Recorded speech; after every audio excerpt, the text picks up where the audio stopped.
Udduka bannaye tusigaze dakiika ntono twade tuteesezza tetwagala bacuba ani yaleese omucuba Zex yayimba ddine Sindi okitegedde kubanga Kasuku yalambise bulungi amateeka tetwagala bacuba omuyimbi alina okujja ku stage eno nga si Sindi nga si Shiba alina okubanga alina kolabo tugenda okulaba Zex birangirangi gyavudde ate nno n'okuyimba nayimba nyimba nga 10 sibawo tubitegera bulungi sawa namanga Zex ali mu budde bwa Sindi abikawo netwebuuza nze n'abeeyi wange okitegedde kyate kati birangirangi kiki kati omuntu anakoraptinga akola ebintu bibiri ayimbira Katonda we bakabaka we okitegedde nakwata kayimba kachaka kani ka Brenda Fassie najja n'akayimba yasikira di Brenda Fassie awo ne tuvuunula ffe nti King herself yandibaweddeyo afuuse chief herself Oba tuweka tunonyaawo tujje abakulu bano batuwe gundi ate mutufundikire mu dakiika emu nga mutubuulira ani yawangudde batto.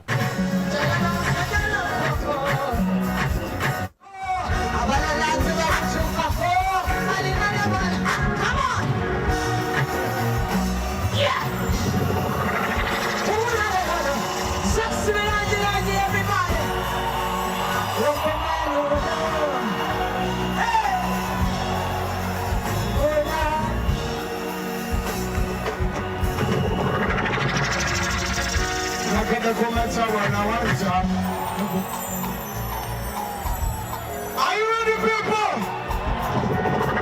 Are you ready, people? Give us in the way.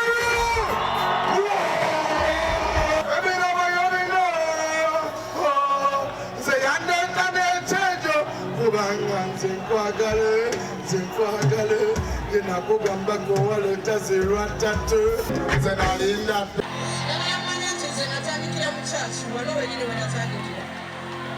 And I want you guys to know that this is how I started. It's me that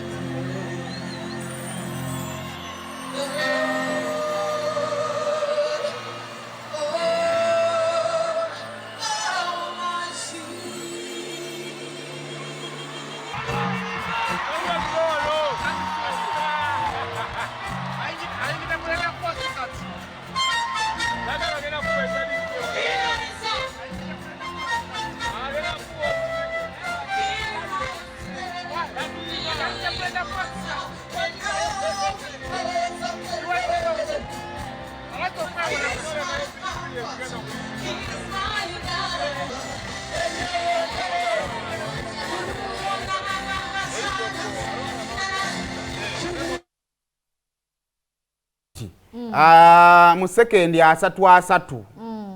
banna ikyade kyetaagisa okugenda ebunaayiro okuleeta namungi w'amagye okuyamba wangula bato ka bato obubato bwekati ani yaleese namungi w'amagye Sindi aliwa yagenze South Africa n'agenda ekamwokezo nsi bbiri za njawulo agezaako kuwangula buwanguzi bato sikirabangako bannayo abakazi mwagala owangu naye situuka waawo ate yimba at least ziri ze tutamanyi kusinga natandikira mu kanisa kati singa ne muzikiti ate nayo olw'amataali ate naye nalikoko ne muzikiti nakubayoko ku ttaali ntambi yes ekisokera ddala ntambi tova ku kalagaane yafiira wano n'olubiri tebafiirawo amazima gabe mazima ante kajja buli kakalagaane credit we yeetaagisiza tugiteekewo yes tugende maaso time definitely ekisokera ddala bato eyo waliwo yatuusenga tulina okubeera surprised nti omuntu alina ennyimbe entono that was Sindi alina okukola kyayita improvisation okubeera nga amakinga oli because improvisation kuyiyiriza nti si kuyiyiriza as such but yabaze guno omuzanyo gwabadde gutusenga guli tactical nti Shiba on the other hand alina ennyimba nnyingi asobola oziyimba zonna n'olunaku ne lukya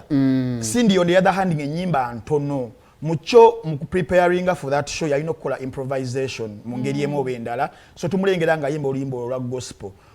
buli show singa mujjamu worship songs ezo oyina abantu obafunira abo bonna ne batandika okuwanika emikono haleluya haleluya okiraba so kiba kyongerako ku buwagizi bwogenda okubeera ng'ofuna then ne element ya Zex birangirangi era yagenza okujjira nga Florence wayogedde nti she saved the best for the last Zex jangu ofiringe mukeda chikazo nga abiri obere ngo otwaliriza ku budde then asigaze zile nyimba ziyatukubye nya tutwabadde tugenda eddaawo ezamaze gobye mu kibya era tugenda okumalirizanga bw'ogamba ezamaze gobye mu kibya obanga wamaze okusalawo nanti kati nga wano obudde babututte nali ne Saymore ku shemu ne mugamba nti tugenda kutuuka at a moment Shiba agende wali ku seeti ye ajjeyo ekiso ky'abasamurayi yeefumite seppuku bali abayita 47 Ronin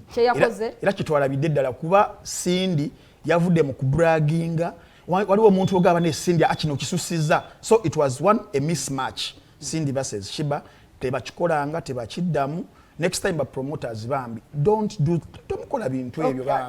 bwana alwawo ennyo agenda mutambi komaawo ku lw'obulungi w'abakazi abeeru mu ggwanga Saymore amateeka gabadde kiriyanga Kasipwa oli mutono tebalinayo bagenda kuba Kasipwa yagambye buli omu ayimba ennyimba ze kituufu toyimba nnyimba za Cindy Shiba tayimba nnyimba zaki teyaganyiza abayimbi balala yabadde kiriya okitegeera neffe nda tubiraba Kasirye nedda tebyabaddemu kuyimba luyimba lwa muntu mulala yenna zizo tufune background yakyo etuufu bayimbi bangi tubalabyeko bw'aba ku stage asobola oyisaawo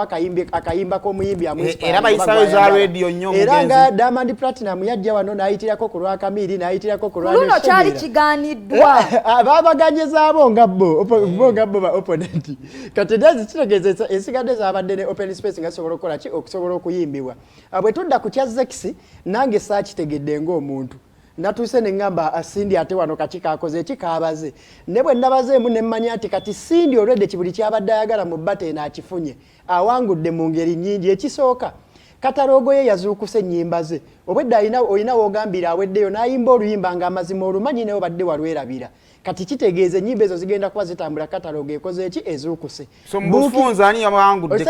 booking yazzeemu n'azuukuko buli omu yawangudde oyo Kasirye tagenda kusalawo waneeno buli omu yawangudde mu sekita ye buli omu yawangudde tusalewo nga bahosti bali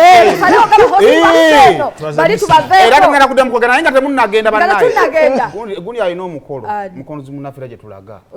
maliriza n'emboozi yagwanca naye nga buli omu yawangudde maliriza n'emboozi omwana wa performance yakikoze n'omuyimbi adde alina wakwalo yadduse ku stage naye nga omwana abaana buli omu